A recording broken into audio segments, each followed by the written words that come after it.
แล้วเป็นได้เห็นว่ามันสิบประสบผลสำเร็จพายซะแล้วคนทางอีกเอาไก่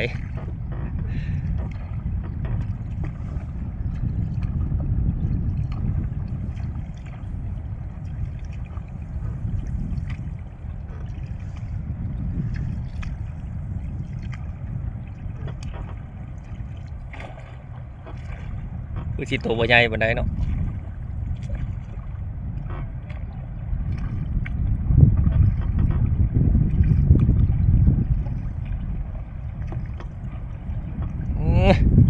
สิย่อแล้วสิได้ย่อแล้ว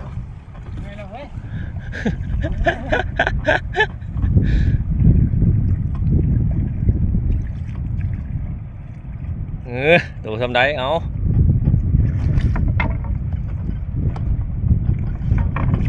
อุ้ยเป็นแนวใดมันเป็นแนวใดป่าน่ะดิ